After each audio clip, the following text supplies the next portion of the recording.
to Electrician Live with your host, Paul Abernathy and Jay Grunberg.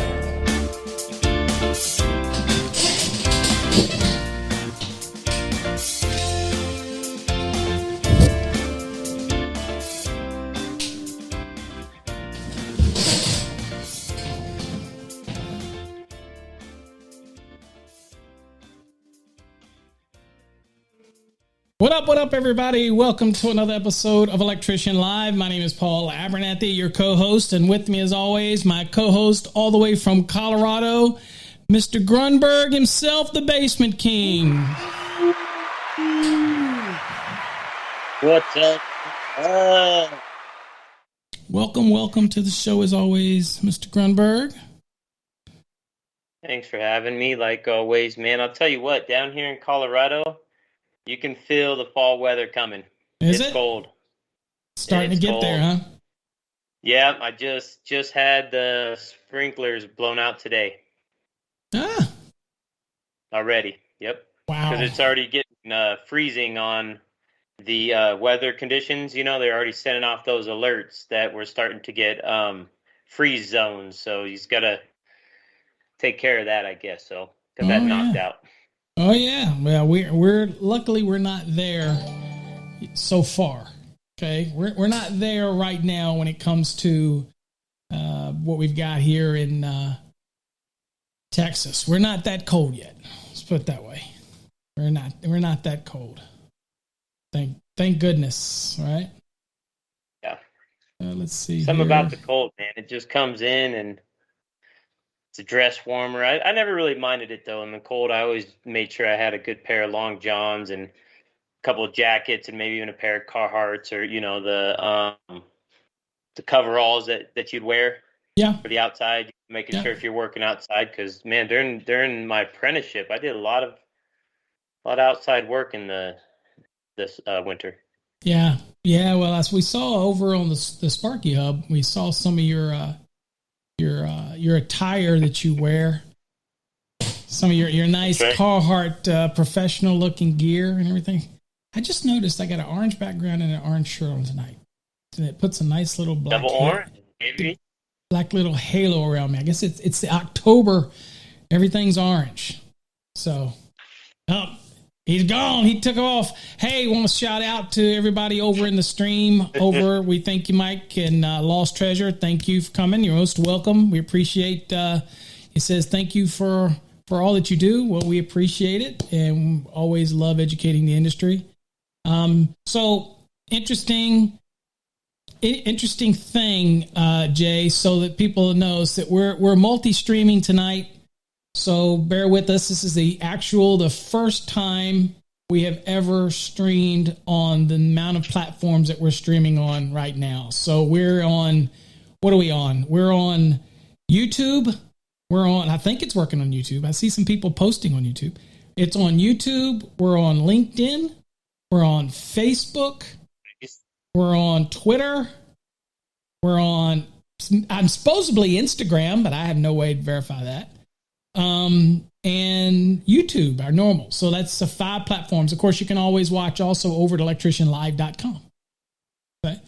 So, again, everybody knows I like to push my equipment to the limit. So we'll see what happens. So, now are those just the video streams? Yeah. You're still doing the podcast live on I forgot about that. So yes, the podcast is going as well for those over there listening over on the podcast over on electricianlive.com. Again, majority of the people listen to our podcast. What's that? I said, what's up, podcasters? Oh, yeah. We don't ever really give them a shout out as much as we probably should. You know, those podcasters, they're dedicated, man. That's true. The podcasters, definitely the people listen to the podcast. And I have been slacking lately. I have not done as many podcasts, but there's a lot of stuff going on. But I'm gonna get back into it and get them cranking out there. And we got videos we got to get cranking and everything as well. So I don't know. The live stream is supposed to be over there. It's supposed to work. But it says that it's broadcasting over there, but where it broadcasts on, I have no idea where it broadcasts over there. So I have no idea. But that's the one we didn't know would work or not. So to be honest with you, I didn't know if the LinkedIn, because Instagram really doesn't have a platform that allows this kind of streaming. So you got to use a third party to do it. And so I didn't think it would work, but we're trying. But we should be on all the other platforms. We just kind of threw the Instagram one in there to see if it would work. Anywho, as more come available and more options to stream, we will stream it and try to get it to everybody so you can listen to it or watch us on your favorite platform. My favorite platform, believe it or not, is still with the YouTube platform. But again, even politics aside, with Google and YouTube and all that, it's still where I like to listen to and watch most of the videos and stuff at that time. So, all right, Jay. So everything's good in Colorado. Oh, we lost your audio again, but I think he said everything was good. And for us here in Texas, everything's been good. We got some storms the last couple of days. I'm sure other people around the country are getting those as well. But we got some pretty heavy storms. There you go. I think you're back. There we go. Wow, what a weird. Again, when it seems like we're trying to go on a lot of platforms, and then when one thing goes down, it just is like a trickle effect. It's like, oh darn. But if you don't go big and you don't try to hit those platforms and all that space out there and get to all these viewers that can listen to our show, which is awesome, then how you gonna ever get to everybody? So it's creating Electrician Live on a bigger footprint, and we see there's a lot of people out there doing it now, getting into the game, so that's good. We've been doing it for quite a while. So education is good, teaching is good. So what's the topic tonight? What are we talking about on tonight's show? Yep. So tonight's show, we are going to be going over a hybrid cable and looking into one of your inventions for Encore wiring.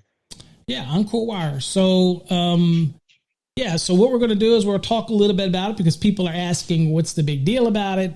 Why is it a patent? Right. Why is it what it is? So a little, we'll talk about that tonight and let you see it. If you're not familiar with Encore wire, and you can have your desire for all different flavors of manufacturers. However, Encore wire is one of the leaders. Again, they're traded on the NASDAQ. The ticker is WIRE, so everything is public. You can see everything about the company. It's not a private entity where you hide stuff. Everything's in the public domain. Our CEO is the CEO and chairman of the board, Daniel Jones, a wonderful guy, and has led this company for quite a few years now. And I'm blessed enough to be head of their codes and standards division. And they allow me to do what I do, obviously, with the Electrical Code Academy, but also, during the day, I wear the Encore wire hat, and still wear this hat, by the way, but which seems to offend people. Of course. But they have no problem with it where I work. So, so if there's a lot of different manufacturers of wiring cable. What does that hat? What does that hat that you have on say? And it's no. What does it say on there? So they can pro life, pro God, and pro gun. That's right. So, and people ask me, they say, "Well, Paul, aren't you worried that offend people and they'll stop watching you?" If you're that shallow that a hat or posting a beanie on your YouTube, Facebook channel causes you to not like somebody, just because that's the problem with everything that we have today. Where you can't disagree, or you can't have an argument, or somebody posts something and your panties get such a wad that it causes you to immediately hate somebody, then that's where we have a problem. The whole concept was that people could have different opinions and disagree, but when it comes to something that we mutually agree with, and that's the code and teaching code and understanding code, then all the other stuff doesn't matter. But sometimes people can't separate the two. And you know what? I feel sorry for them. So... Yeah, I would say, and if they're electricians, maybe they should look into jumping ship to low voltage. Maybe Plumbing, a plumber. I don't know. Again, us the electricians, mechanical we guy. still have I don't know. have a I don't title we know. have to hold. I think electricians for some reason seem to get their butt hurt a lot quicker than most other I trades. know maybe. it. I know it. I know they do. I'm not sure. But anyway. So again, so that's what we're going to kind of talk about a little bit. I'll tell you the history of it, where you could use it, where you might want to use it, and why you'd want to consider it, and why it's a patent versus can you get a patent for something like that. And so we'll talk about that tonight as well. Yeah, because people are asking about it. Sure. When I see it and you say hybrid, it makes me think of multi-use. Then you know what I mean. Like you can use it one area, maybe in another, maybe in a few, maybe more than two areas. I'm not sure, but when I think of hybrid, I think of something that you're taking two things and kind of combining into one. Mm-hmm. And that's exactly right. Anything usually has. So I'm interested in finding out how I can use it. Sure. In the applications I do. Okay. Yeah. So let's kind of talk real quick. Let me tell you a little bit about what it is, and then I'll tell you a little history of it. And we'll kind of show you some on website. We'll show you a little bit about it. But I think most electricians will understand the concept of the two products that created this hybrid product. But in order to tell you the backstory, I've got to tell you what the product is, kind of so you understand it. Then I can tell you why I did what I did. So sure. So a lot of electricians out there are very familiar with what's called service entrance cable. It's a gray sheathed cable assembly that is used inside of multifamily dwellings, used inside of dwellings. It's used, you're used to what you see, the SE flat with the two conductors and the helical. That's typically from the weatherhead down through the meter into the panel. Of course, in the 2020 code now, yes, we can have an exterior emergency disconnect, which could also be a NEMA 3R panel. But at the end of the day, that's what you'd have on that point. And when you're going downstream from that to a remote distribution panel, or what you like to call a subby, brah. Yeah. So that would be the SER. U is unguarded, is what U stands for. Style U, SE. No, not USE. Style SE, the U style, that was unguarded. A lot of people think that means underground. No. SE cable can't go underground. All right, USC can, but SE cable assemblies are above ground products. But the U is unguarded, and it comes from a time back when so AC cable came out in UL4, and that was back at the turn of the century, right? Thereafter. And then you had UL 1569, which was MC cable. That is an armored cable, or some people will argue that that's a guarded type of cable. Well, then you came along years later and they came up with one that's very similar, but they called it style U, unguarded. So then when you have four conductors and an equipment ground, which is what you need for all remote distribution panels, what you need now for ranges if you're going to use SC cable, and what you need for dryers, you need four conductors. That's called SER. And the R actually stands for round. Okay? So those are two styles. Where can you use SCR? Well, I can use SCR, for example. We'll stick with that one, SCR, four conductor.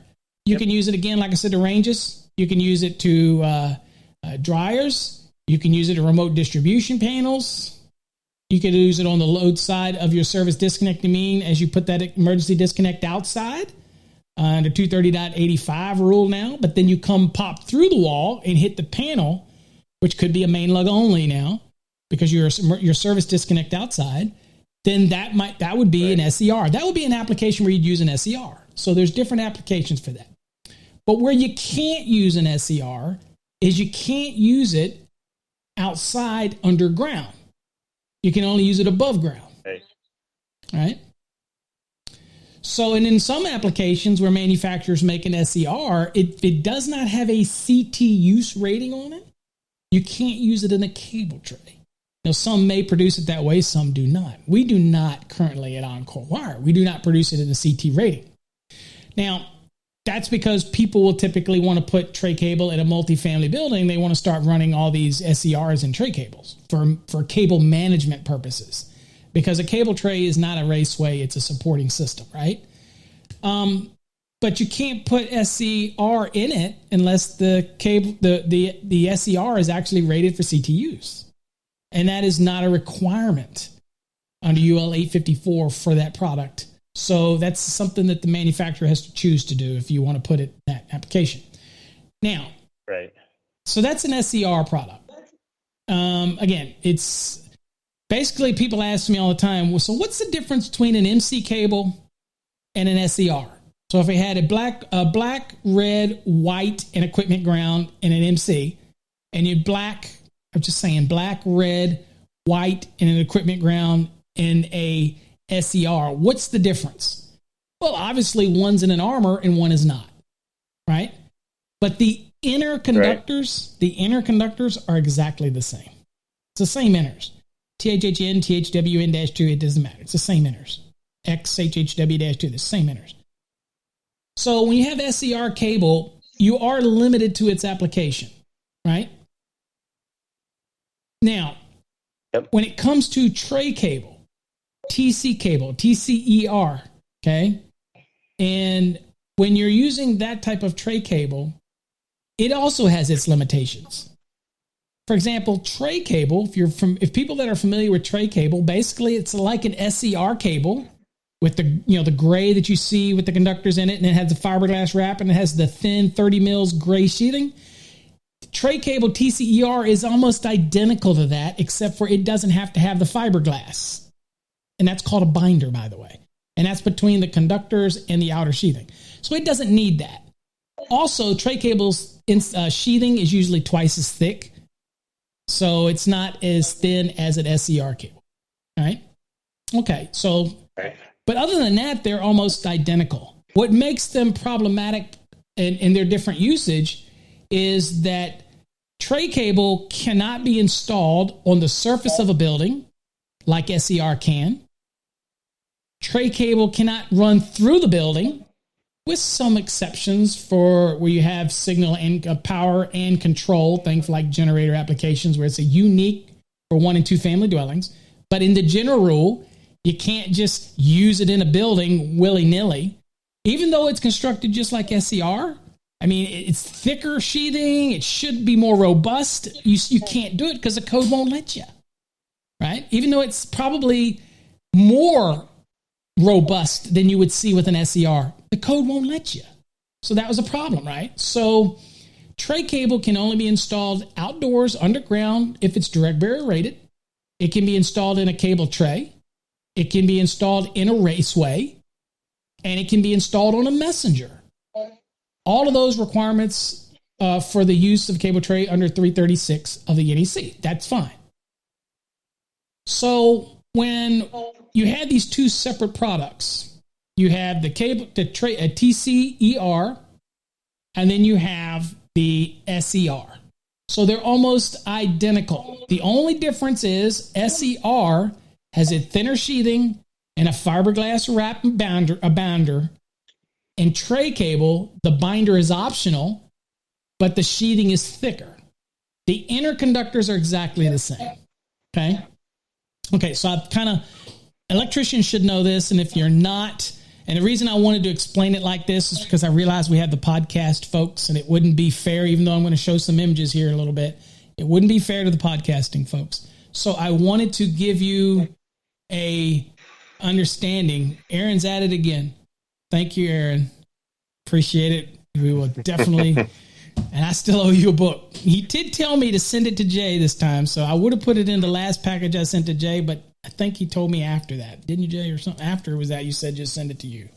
So I'll send it to you. Yeah, we talked about it, because once we get it, I'll head over there and deliver it myself to the good man, Aaron. Personal Thank delivery. you, big bro. Love there you the go. Support. Appreciate you. So there's two different usage. Okay, so painting that picture, if you worked with SCR, you know what it is. If you worked with tray cable, if you haven't worked with tray cable, just think of it. All it is SCR on steroids. It's just a thicker jacket, and the jacket material is different compound. It's different compounding construction than the SE cable. Okay. It's a little harder. It's not as soft as it is for the SER. Okay. You with me? All right. So those two products, but if you didn't know any better, they look identical. If you didn't know any better. Now, one of the big differences is that everybody thinks that tray cable has to be perfectly round. It just says it has to be rounded. It doesn't have to be perfectly round. Okay. But it is still rounded. That's subjective to people, right? Very subjective to how people look at. But again, it's other than that, they're pretty much very similar. Okay. All right. So I've kind of laid the foundation here. So SE cable, SER has its specific use. TCER has its specific use. Yep. But people used to come to me and say, can I use TCER inside of a building to feed a remote distribution panel? And it looks and walks and talks like SER, but you can't because the code says you can't. Now, I've worked hard in the last two cycles to expand the use of tray cable. And it is now expandable for use in feeders and service applications, and that's good because that helped my hybrid cable. So now let me explain. So what I did to create a hybrid cable is that I combined a tray cable and an SER together. So I took all of the attributes of a SER and all the attributes of a tray cable, put them through the testing for UL 1277 and UL 1569's crush and impact. Then we ended up putting UL 854 for SE cables. And then all of the stuff gets tested to UL 2556 and everything in order to create what's called a hybrid cable. That hybrid is both tray cable and an SER. Okay. Wow. So that's kind of the foundation for that. So I'll get back to that and show you some applications there, but let me go on and show you why I did it. So for years I would go to meetings, and if you're familiar with everybody, all of the manufacturers are members of an organization called NEMA, the National Electrical Manufacturers Association. The National Electrical Manufacturers Association is made up of many manufacturers. We all contribute. We all put in a certain amount of income into NEMA based on our gross sales as a manufacturer. That's how they choose who pays what. And NEMA has our best interest. That's what they're supposed to have, their best interest of the manufacturers at heart. But again, we care about the community and what products they're getting used, and it makes sure that everything's tested and everything's on the up and up. Okay, so that's kind of NEMA's thing there with that. So we would go to meeting after meeting, and I would be trying to convince people that, you know what, SER and tray cable are basically the same thing. In fact, tray cable is more robust in the crush and impact and everything that it has to meet, the same as MC cable. It is more resilient than it would be for an SER. And they go, well, why will you need that resiliency? Well, how many times have you pulled an SE cable through gussets, through ceilings, or pull it and it rips the jacket? And then you have to worry about how to repair the jacket. The tray cable one, the hybrid, is thicker. It has the same thickness as a tray cable, but it also has the fiberglass binder as you would get in SER. It combines the two. So you get the benefits of a more robust cable, less potential for damage to the sheathing. And if you damage the sheathing, dragging it over gussets or something like that, then you could damage the interconductors. It's easier to pull. And all those type of applications, you've got to say, well, that's the reason why I would want to use a hybrid cable for that. So anyway, I was sitting at these meetings, and every time I'm trying to push tray cable, everybody that's my opposition, this is our other competitors, either they don't make tray cable or they don't make it, and they don't want our company to get one leg up over another company. So you have, let's say, one company that all they make is MC cable. They don't want another product coming onto the market that's going to compete against their MC cable. And of course, we at Encore, we didn't care, because guess what? We make MC cable. It don't bother us. Yeah. We want whatever the customer can use. That's the one beautiful thing about Encore Wire, is that we produce products and it's whatever the customer wants. We don't place one over the other. If you want to use SER, go for it. If you want to use MC, go for it. If you want to use our hybrid, go for it. You have to look at the benefits. You have to look at what's going to benefit you, right? So I got tired of constantly having people lean over and say, Paul needs to look at the margins, or Paul needs to look at this, or why is Paul pushing this over this? And there was always a reason. Other manufacturers would argue it and not expand the use of tray cable because it might hurt a competitive product of theirs. That's not what we're supposed to be doing at NEMA, but that's the way it would things would, this little system of the good old boy type system. So everybody knows me. I buck that system. I've always been anti-system like that. If you say left, I'll say right. If you say up, I'll say down. If you say no, I say yes. So in this case, I said, well, how do I get it? We call that a rebel. Yeah, that's right. We call that being a rebel. Yeah, I'm a rebel or troublemaker. And so what I did was I said, you know what? I'm going to circumvent you all. And what I did was come up with the product and have it tested and get the listing and the patent. And I'm the only person on that patent because I'm the only person that believed in that product. It took me 5 years to convince people that was a necessary product. And here's why it's necessary. Let's say I want to do a transition, Jay, from a house to a detached garage. How many times I can tell you, I get a call and somebody says, I want to use simple SCR, and they go outside and they call me and they go, can I put SCR in the ground? And the answer to that is absolutely not. You cannot. Not based on its 854 UL listing, but also not what it says in 338 as well, or what it says in 338. It is a above ground product. Okay.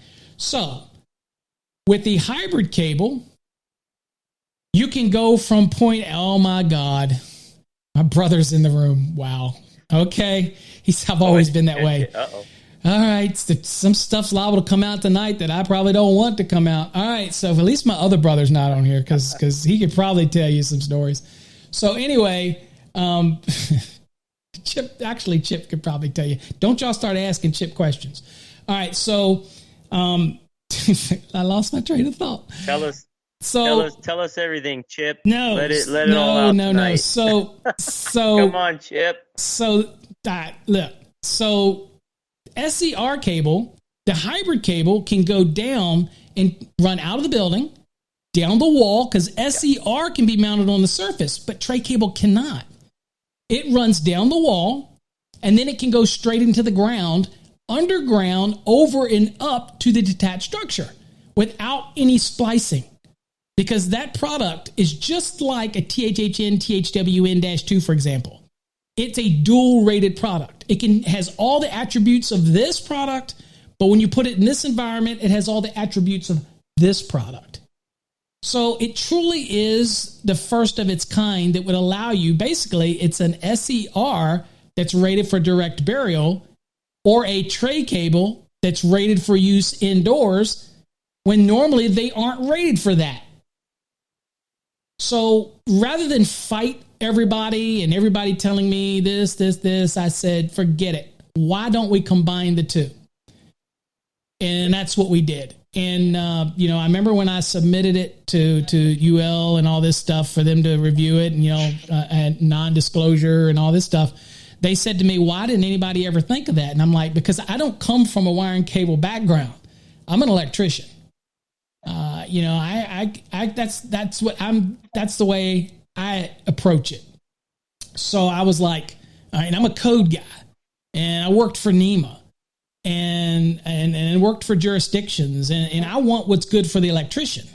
I want to give you options. I want to give you things that you can have choices to make your job easier, solutions.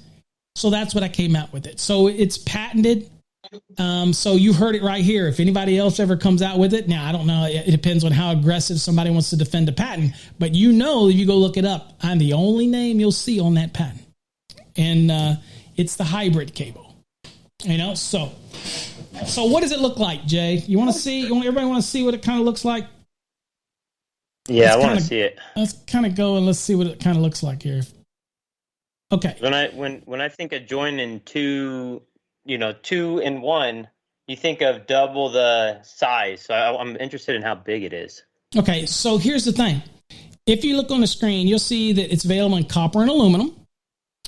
And you'll notice that it is exactly the same footprints of conductor sizes as you would have for an equivalent tray cable or equivalent SCR.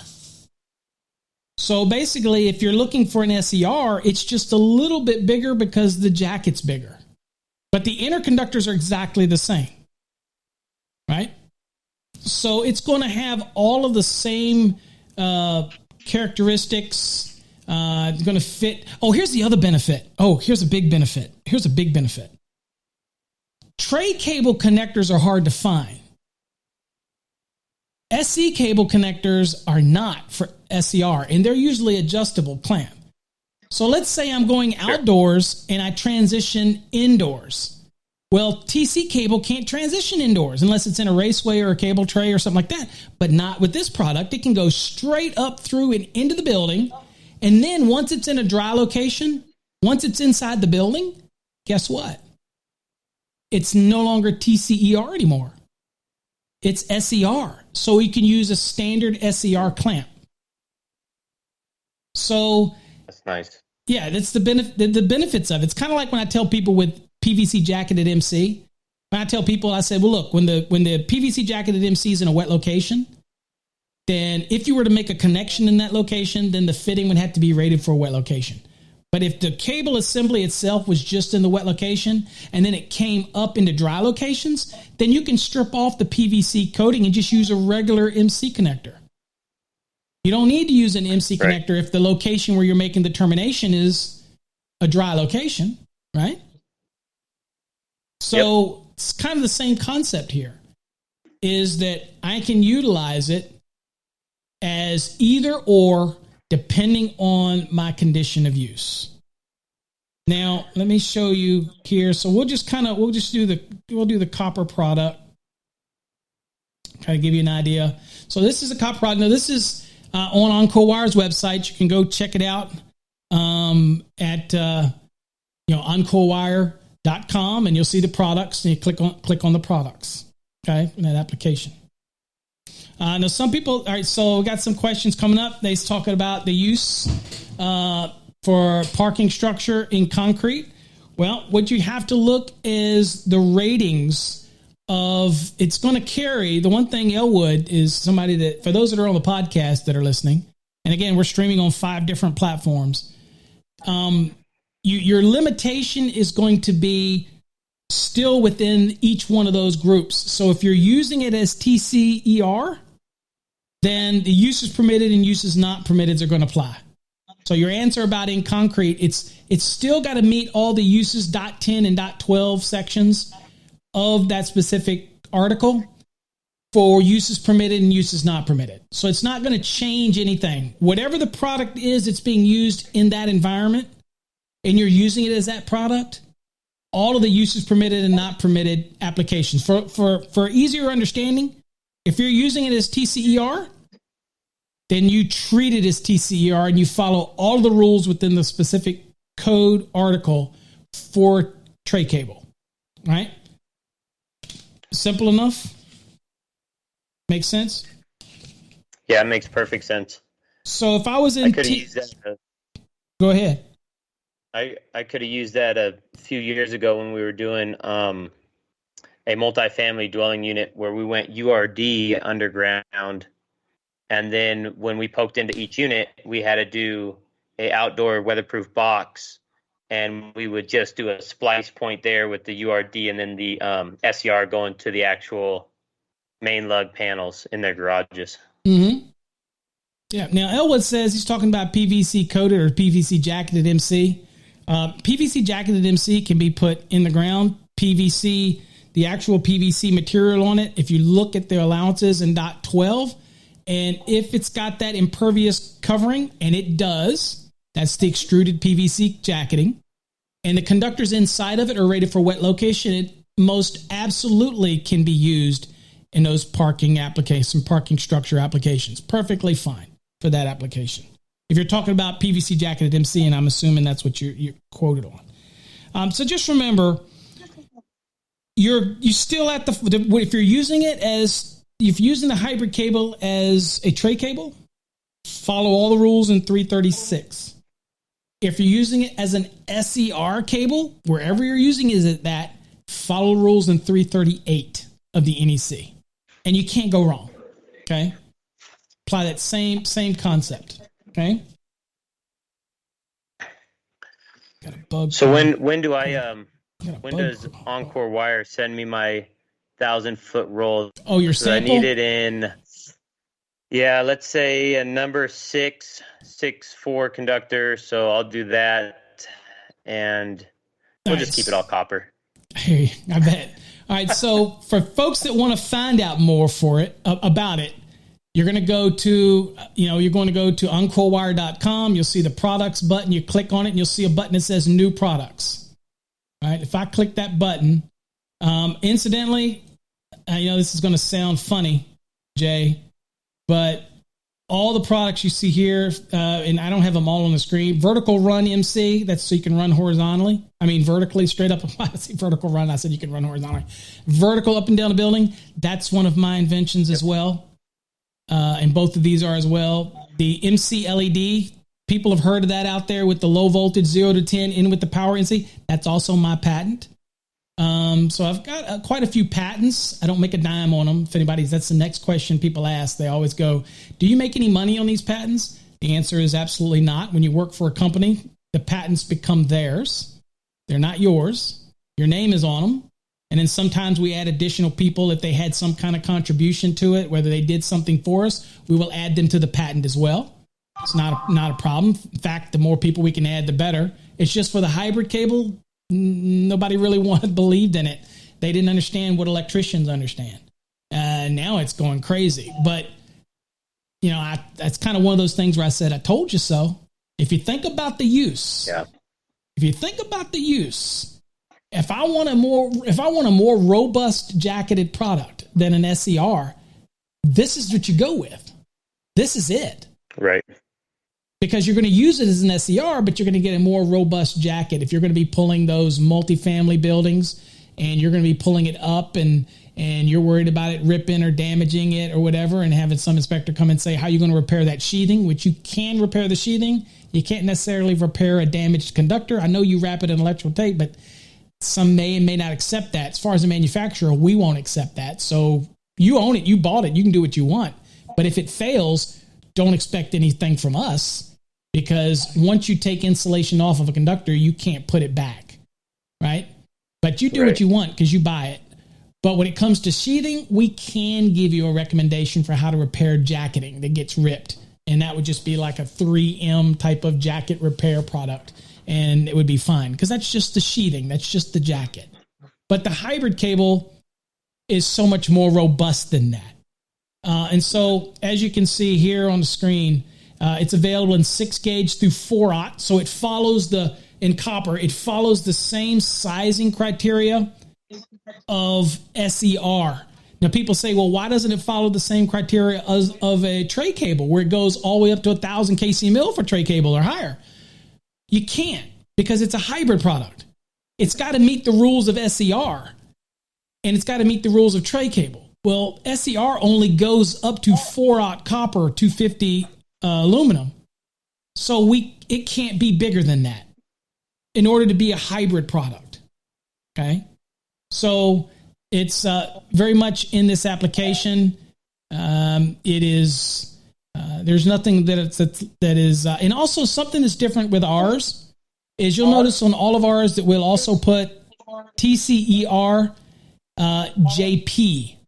Now people ask what the JP means. You ever ask what that JP means, Jay?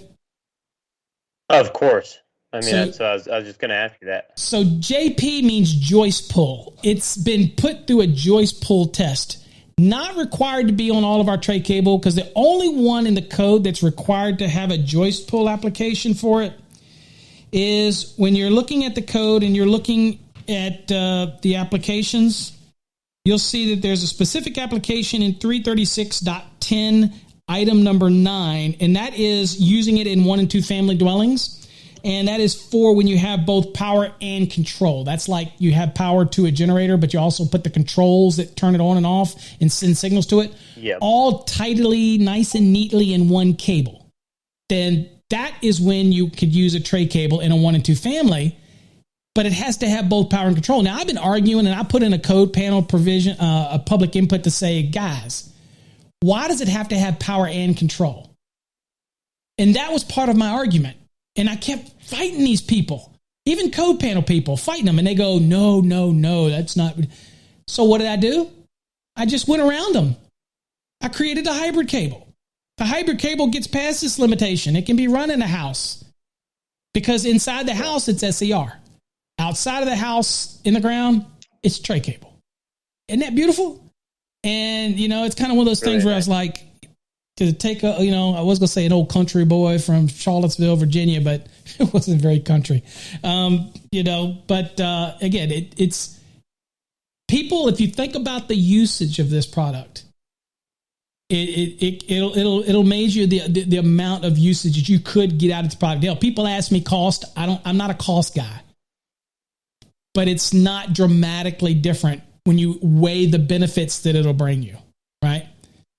So it's really one of those applications where you could stock this and you could actually, Jay, use this for multiple applications, right? You know how people will buy classified breakers, so they got a breaker for different manufacturers. Eaton puts out those classified breakers, Yep. And for replacement and repair is fine. Not for new installation; it's got to be listed for the product. But then for replacement, you use classified. Your service guy, you stock your truck with classifieds, right? Because you're doing service work. Well, same concept here. You can have this hybrid cable, and you can use it as SE. You can use it as TC. You can use it outside as direct barrel. Maybe you don't want to get PVC jacketed MC. Well, you use this instead. Yeah. So there is different, but we love selling you PVC jacketed MC as well, and some specs call it. So, but that's the thing about Encore. That's the thing about our CEO, is the vision that he had is when he gives me this ability to do these things, and gives our company these ability to do these things. He's like, look, we're going to sell MC cable. We're going to sell PVC jacketed MC. We're going to sell SCR cable. We're going to sell the hybrid cable. We're going to sell all these different types of products. And because that's what the consumers want. Some companies will only make certain things, 1 or 2 things. And so they want to fight expansion of any type of new ideas because they want to make it within their realm. Well, that's kind of not what our vision is at Encore Wire. It's not. Now, we don't get into tools. We don't get into tuggers. We don't get into all that other stuff. We are a building and wire cable manufacturer. That's it. That's all we do. We don't make fittings. Yep. All we do is make tons of wire and cable, practically run 24/7, 365, and can hardly keep up with demand. We just built a new 750,000 square foot warehouse to help store our material. And we have over 2.5 million square feet under roof. It's over 400 plus acres campus in McKinney, Texas. So it's amazing. It's like the Disneyland for wire and cable. If you're ever out to McKinney, Texas, look me up. Maybe if you want to get a tour, I can give you the personal tour. But it's amazing facility. Okay, no cameras, can't come in, can't let you record nothing, but you get to see it all. It's just an amazing campus. I'm very blessed. You can almost eat off the floor in this facility. That's how, and all that direction comes from the top. I'm serious. That's Daniel Jones and our VPs, and we have 5 levels in our company. You have the people that make the products, right? You have supervisors, yep. You have managers, you have vice presidents, and then you have the top. Okay, so again, it's very concise structure, and that's just kind of how it works. And so that's just the product. So again, that's the usage of the product. You have any how about any questions that you might have? Does anybody have any questions out in the that are watching? I'm not really watching all the other streams, Jay, so I don't know if anybody has any additional questions. I'm kind of trolling them, but I was thinking I was going to ask you, when I know you were talking about how you're thinking about putting it in play, and other manufacturers or other people ask you why didn't they think of it? So when you thought of it, from the time that you started doing testing on it and everything, how long did that process take? Well, for a manufacturer, for example, we have a multi-million-dollar test facility for one. Okay, Uncle Wire has I believe it's $13 million test facility on our campus. Jeez. And so it has a flame chamber. It has all our diagnostic labs. My office used to be over in there. Now I'm over in corporate, which, it was kind of missed being over there where the action is for that part about it. But so with the testing is, we already make tray cable, and we make a lot of tray cable. I mean, a lot. We already make SE cable, right? So when it comes to putting it together, we kind of already knew we had to make sure that we created a product that if we want it to be a TC, it's got to meet UL 1277. If we want it to be utilized as SE cable, it's got to meet 854. We already knew this. So what you do is you construct the product, and then you put it through the tests. First test, put it through all the tests that you would have to put it through tray cable. If it passes, great. Then you put it through the same tests for the SER or SE cable, UL 854. If it passes, now you have a product that has passed both. Now, also, you have to make sure that you construct it in accordance with each standard. Now, that's unique because SE cable requires a fiberglass binder. I'm sure you've all seen it wrapped in fiberglass around the individual interconductors, and then, of course, they're plexed, and then you have the binder, and then you have the extruded sheathing over it, right? That's that one. So when you make a tray cable that's also can be an SER, you have to make sure that you use that fiberglass wrap as well in the hybrid, because that's part of the construction of an SE cable. Obviously, in a tray cable, it has to be part of that construction as well. So we had to do that, and then, of course, test the two. And, of course, the sheathing is a little different on the hybrid than it would be on a standard SER. Right? So you get more flame retardant properties with the TCER because it can go in a cable tray and traditional SE cannot, right? Unless you test it for that, then you'll get it the CT rating. So it already is a more enhanced sheathing that we put on that hybrid product anyway. And it's smoother, and it pulls better, and it doesn't get caught on sharp edges like the looser type of jacket that you would have with an SER. I mean, each product has their place. There's a place for SER, still is. And there's a place for tray cable. This just melds the two so that you can get the best of both worlds. That's what the hybrid cable does. In a nutshell, that's exactly what it is. Now, Robert brought up something. He says parallel it. One of the things that's inherent with a cable is that when you parallel cables, usually the equipment ground is only sized for the overcurrent device that's typically sized to protect that single cable assembly, whatever those conductors' ampacity rating is. Then you would have the overcurrent protected device would be sized to protect it, and the equipment ground is based on the overcurrent device. When you start paralleling cables, now you're trying to get more ampacity because you're trying to create a 310.10 G application, or it might have been H in a previous edition. You're trying to get more ampacity by paralleling, electrically connected or joined these cables at each end. So both phase A's and both phase B's are connected together. So you're replicating a single conductor, but you're doing it in parallel. And you have to meet all the characteristics, same length, same insulation type of each set, each phase of a set, all has to have the same characteristics. Okay, that's fine. But when you do that for ampacity, Now the overcurrent device is going to be larger. Well, the problem is the equipment grounding conductor that's inside that single cable has to be full-sized in each cable assembly in accordance with 250.122, right? If you look at A. Right. Okay, so it's not going to work. Good news is, if you ever put it in a cable tray, you do some allowances in 250.122F2 that you could utilize. So look under 250.122F, and you might see some ways around that. Of course, I've helped many people with that have kind of gone, oops, when they bought a standard off-the-shelf MC or standard tray cable, and they're like, oh, crap, I'm paralleling it. What do I do? And then the first question I'll say, is it in a cable tray? And they go, well, yes, it is.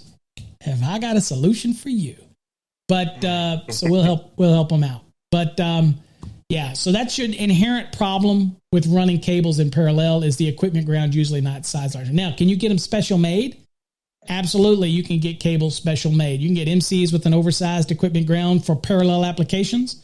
Perfectly, you can. There's going to be lead times because that's not the norm. And then the next question, people say, well, why don't manufacturers just make these cables for parallels? Heck no. Think about that.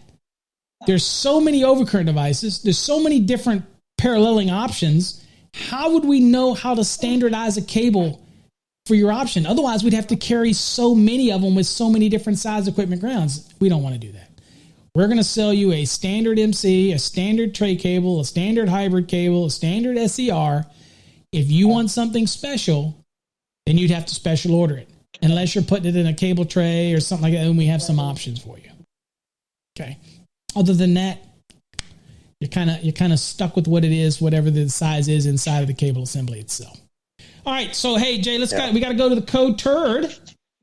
So we've got our code turd. Hold on, Jay. Where's my music for the code turd? Code turd of the week. Code turd of the week. So we're going to go to code turd. Got to go to the code turd. For everybody that left us, didn't get to see the code turd and Jay in his code turd hat. All right. That's right. So as don't we leave see too here, soon. The party's not over yet. Yeah, don't leave. We still got to spin the wheel. All right. So here on the screen, you see the code turd of the week. Now, Jay sent this to me. This is another one from our good old Electrician.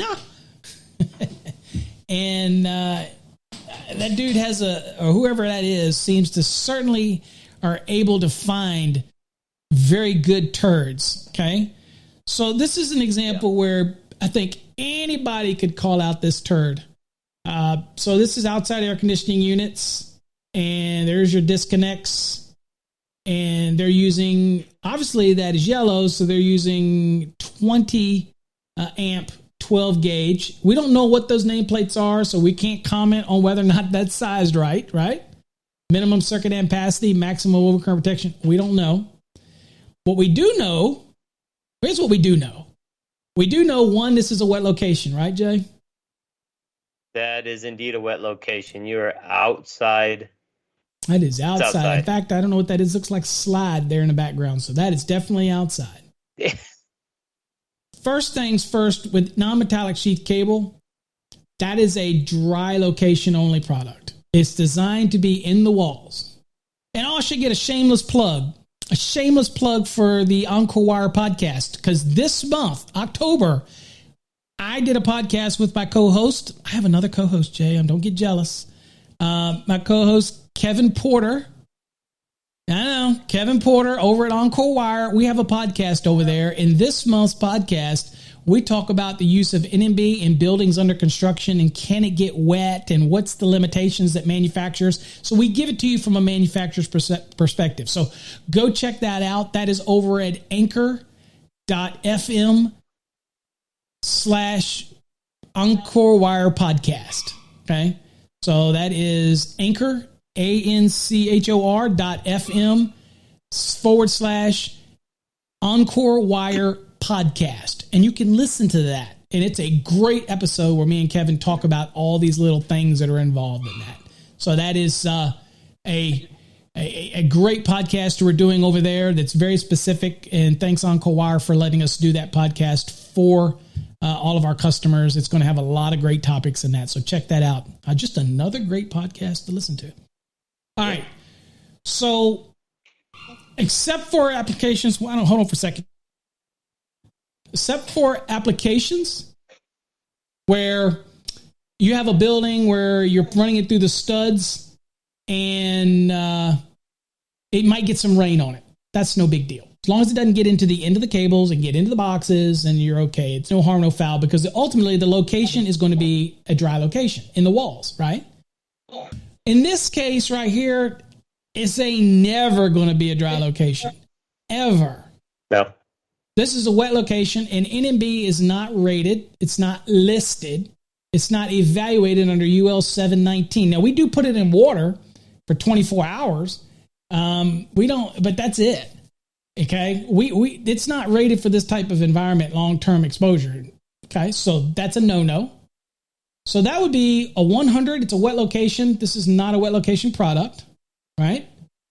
110.3b, installation and use. This is not the intent. If you were to go to Article 334 and look at the uses permitted and uses not permitted, this is not the intent of using a non-metallic sheath cable. Now, I know people will say, Jay, wait a minute. It's got a black conductor in there. It's got a white conductor in there, and it's got an equipment ground in there. Where's the harm? Where's the foul? Well, it was never evaluated for this exposure. Okay. I could take steroids and get really, really big, right? But my heart's still going to blow up probably in my 30s if I was doing it younger. I mean, okay, just because I can do something doesn't make it okay. God, it's a bad analogy, but I got to watching these bodybuilder stuff the other day. I'm sorry. It just came out. Last couple of years, these guys are dying like flies. I'm just everywhere. Steroids, Anyway, sorry. I mean, I take... Do you think that this guy may have only had that type of cable on his van or his truck, or maybe the homeowner did this? Where do you think... Where did you see this as an inspector? Did you see this? No. First of all, I'm pretty sure this probably didn't get inspected. Secondly, I was hoping that this is temporary. Just getting somebody like over a weekend or a holiday or something, getting something wired up so that they could have some cooling or something. I mean, let's pray. Let's hope that's what it is. But there's no way if an inspector ever passed this, his license to be an inspector should be ripped away, ripped up, burnt, and he should be run out of town. You know what I'm saying? It should never happen. Okay. So also, just so you know, the conductors that are inside of this non-metallic sheath cable are usually TW or THHN equivalent. So they're not necessarily rated for the environment that they're being exposed into. Okay. All right. So anyway, this is a installation use issue 110.3b for the product. That's not how it's to be installed. Next is 110.12b, integrity of electrical equipment. The integrity of the electrical equipment, not just terminations, but the actual integrity of the product as well. We do not know how long. Does not have UV protection ratings on it. It's going to be exposed to sunlight. It's going to slowly start to break down, and it's going to expose those conductors. And again, it's going to create a potential problem. Not to mention, this is a field day. If I'm looking in that background of that picture, and I can't really tell, you have the full picture, you probably have. That looks like a slide where kids would play. And I'm thinking kids playing that.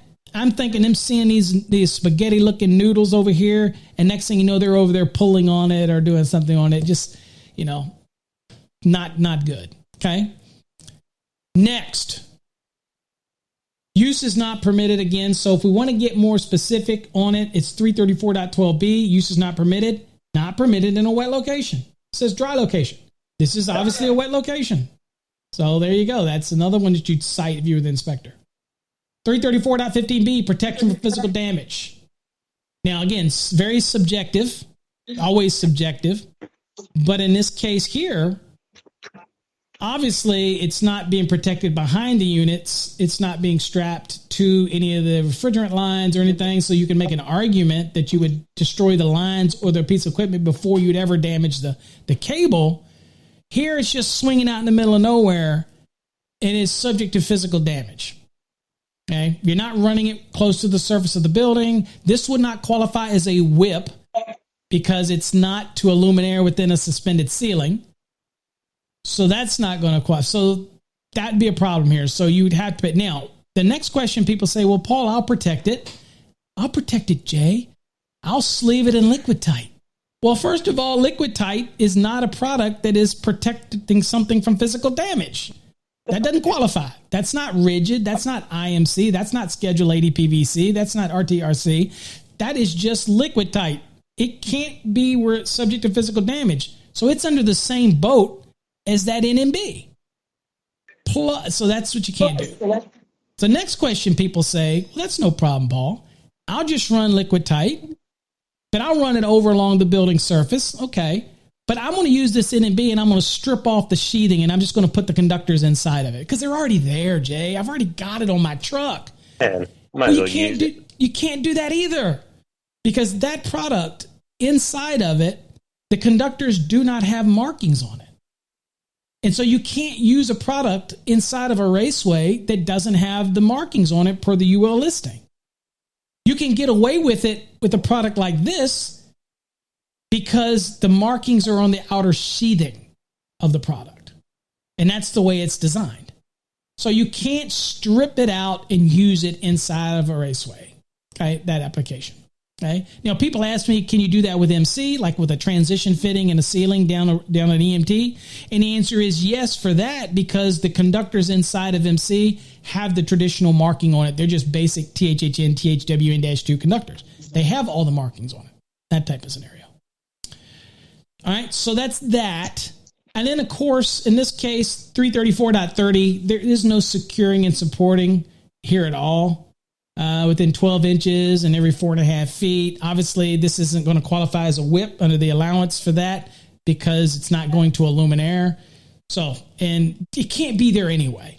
So this is one big turd. So any electrician who does this needs to go on, get an envelope, put your license in the envelope, lick it and seal it, and send it back to the jurisdiction where you got your license.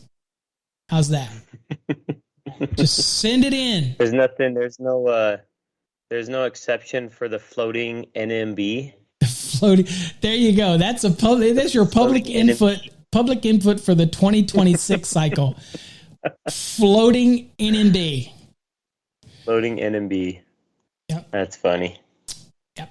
So at the end of the day, you would hope that was a temporary installation, but just by the look of it, I can tell those AC units are probably pretty old. Yeah, they don't look brand new. So I didn't want to say. I was like, let's hope that it was a temporary thing or something.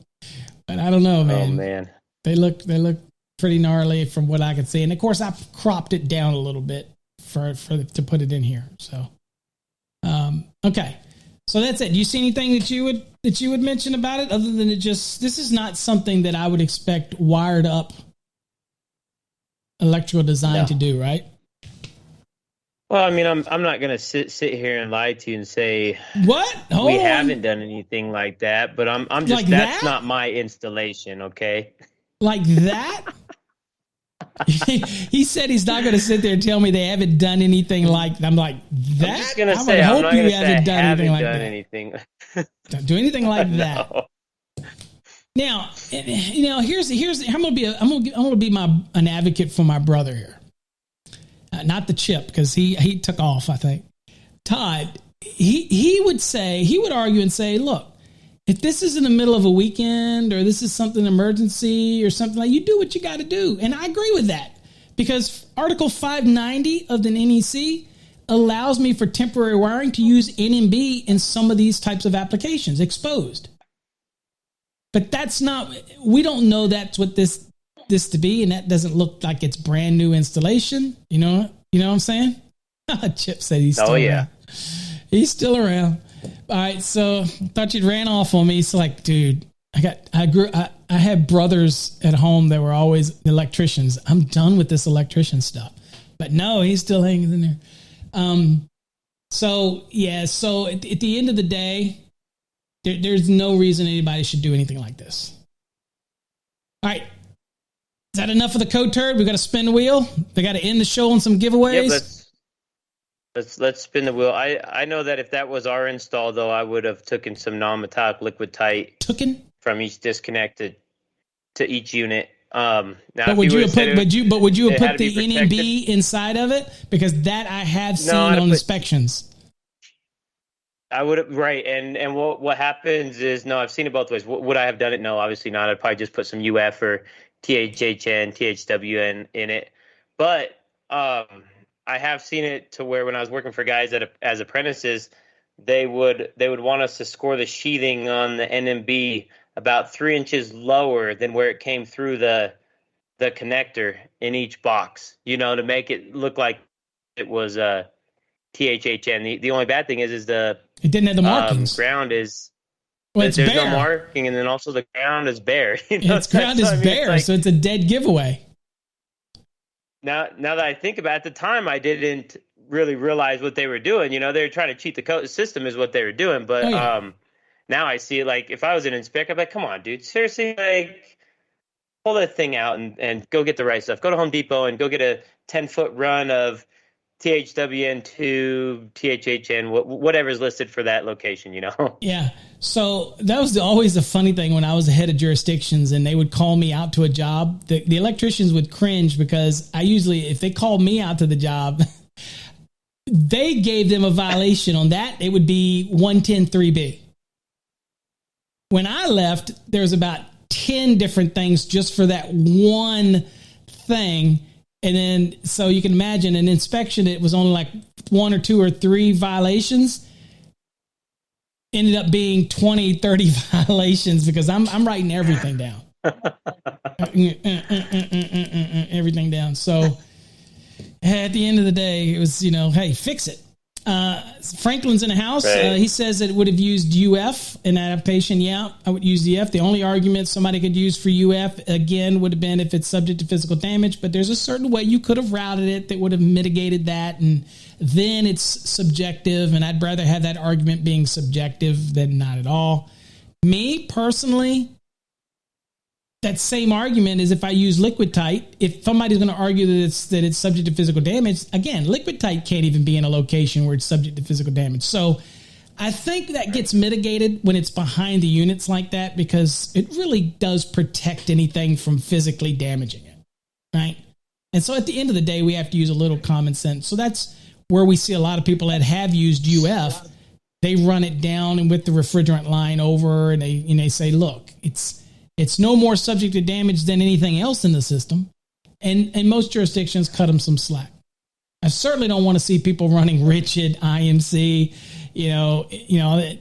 That's just ludicrous, right? So there is some allowances here. We have to be able to accommodate people's installation, no doubt.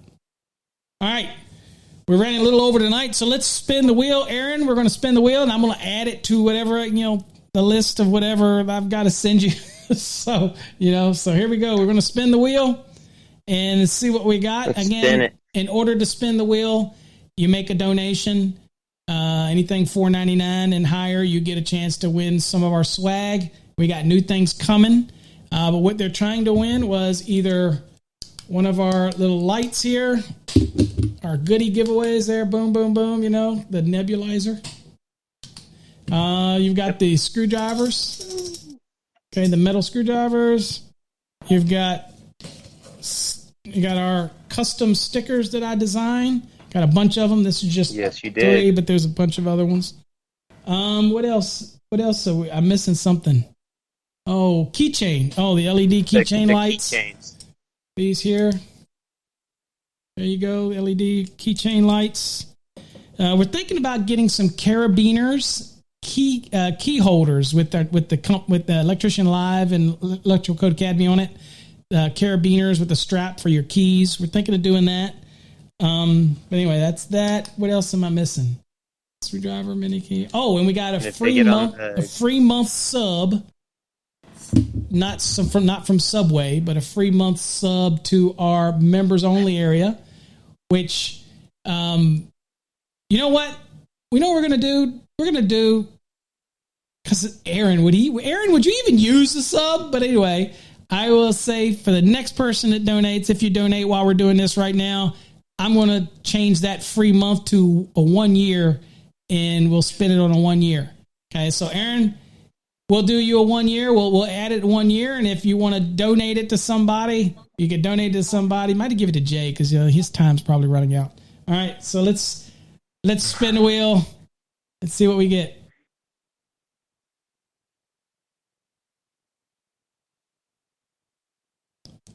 Screwdriver. There you go. Jay, Nice. did he have a screwdriver on his list?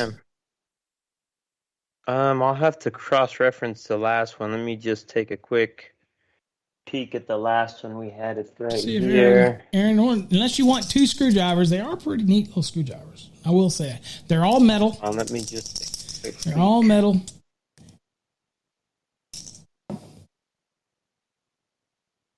A whole year subscription. Oh, wow.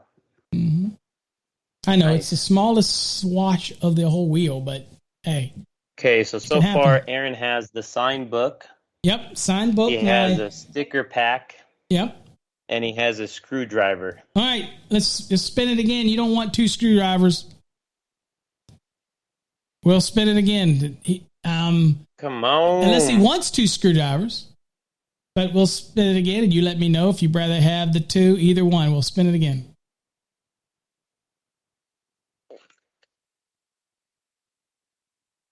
Keychain light. He doesn't have one of those. Hey, there we go. Woo, keychain light. Stop working. There we go. Write that down then. Damn cheap keychain light. Stop working. So He's going to send you that one too. yeah, I'll send you a keychain light and a book, signed book. And I was going to send you our special large podcast sticker. Very limited supply of those there, unless you go buy one on our website, electricianpride.com. All right. .com. All right, guys. Was there anything else, Jay? That's all the spinning we got? No, so we actually, did you get away from it, or do you still have it on? What? The wheel. No, why? We got another spin? Well, we were gonna do O a solid because we kind of messed up. Is he in the room tonight? O's order. I think he was in the room. Let's go back. So, let me tell you what happened. My shipping department, aka my wife, put your address on the mailer and forgot to put your apartment, and it came back. So I'm going to resend that out to you, but we're going to give you a free spin tonight to get you something else. And so for our apologies for that delay. So we're going to spin it for you. You ready? Okay. Let's do it. Oh, yep. Ooh, LED light. I don't know what his list of items are. Oh, I think you already have an LED light. Boy, we're going to spin it again. I think you got an LED. Let me see. I think it was an LED light. And it has LED and sticker pack. And the LED light. So we're going to spin it again, If you get the blue keychain, I'll throw in the hat. An LED light again. He gets another spin. Man, he's getting some spins now. Ooh, keychain light. Look how close he came to the free month. All right. Man, he was close. So write that down, Jay. I gotta add I a got him on the keychain. keychain. Oh, does he already have one? No, he had an LED light and sticker pack. Now he's got a keychain. I think that's what he's got. All right. Let's get back here. We're done the spins. We spun it all out tonight. again, as always, we appreciate those that donate. The donations allow us to get additional things to give away and covers the shipping to send the stuff to people. We appreciate all of you joining us. Everybody that's over on the podcast, everybody that's over on LinkedIn, over on YouTube, the normal bunch, and Twitter. And it says it's going on Instagram, but I can't verify it. And somebody said it wasn't, so I guess it's not. I don't understand that whole thing. Anyway, where else? TikTok. I don't have enough subscribers on TikTok to allow me to stream on TikTok. So, hey, get the word out. Go to TikTok and look for Master the NEC and subscribe. Get our numbers up there. That way they'll let me stream on TikTok. That's right. Does people even go to TikTok? Okay. Oh, the Encore Wire podcast. It's at Anchor, ANCHOR.FM/Encore Wire podcast. Okay. And I would type it in for you, but it doesn't let me, I can't type in. My option doesn't let me type stuff in.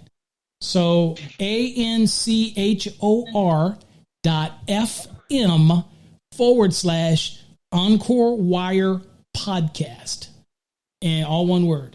Okay. The world's end is near. Paul has an actual TikTok account. I do have a TikTok account, and I don't even understand it. And you know what? And I haven't even got on it doing this. When the sun goes down on my side of town, the lonesome feeling goes to my doom. I don't do that. So, whatever. So, all right. He says, I'll take the year sub. I'll bet you would, but you're going to have to donate again and spin the wheel. I'm just saying.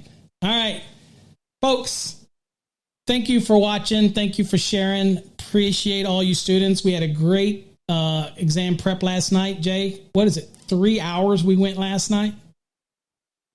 I didn't even have a clock up. 3 hours we went last night. It is available over in the membership. If you want to watch it again, it's over in the membership. If you're a member, a subscriber to the website. So if you're a Fast Track student and you missed it, you're one of our Fast Tracks learners that are learning the NEC, then go into the Fast Tracks forum over on the Sparky Hub. We don't promote that enough, do we, Jay? www.thesparkyhub.com. Post. And why is O writing upside down? So anyway, I think that is it. I think is that everything? Well, they can also go to electricianlive.com and check out our next 4 weeks of topics. Let me just make sure. Oh, yeah. Updated next 4 weeks. 3 more weeks of topics. So October 21st, we're going to be doing, for you commercial guys out there, securing luminaires to a ceiling grid. We're going to answer that question. And so much more. We're going to answer that question on that episode of whether or not, if you put a luminaire troffer in a suspended ceiling, do you have to secure it to the grid if it is independently supported by guy wires or supporting wires? We're going to dig into that.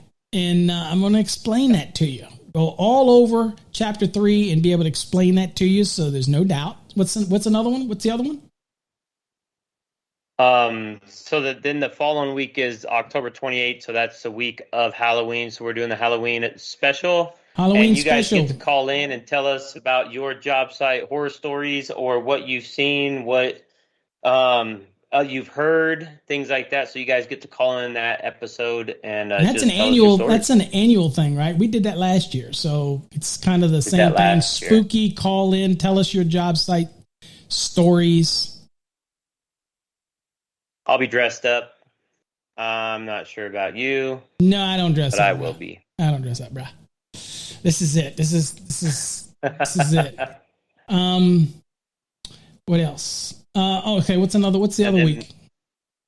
So on November 4th, it is what is the proper way to establish a GES for mobile homes versus job site trailers? That'd be a good show for y'all to check out, because I'm going to explain what you do when it comes to grounding at mobile homes and how it differs from manufacturer homes or how it may differ from a job site trailer and things like that. So we're going to go over grounding and bonding, the schemes, that you understand it.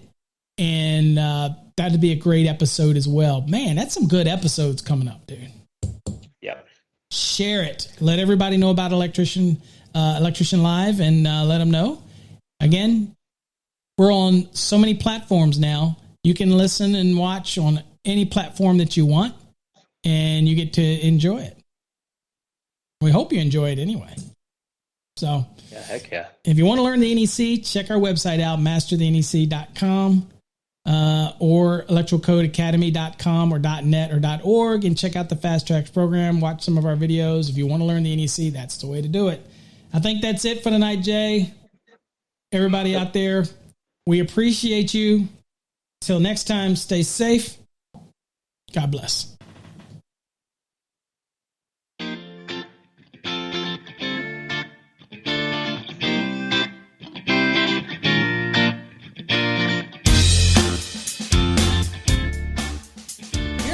To Electrician Live with your host, Paul Abernathy and Jay Grunberg.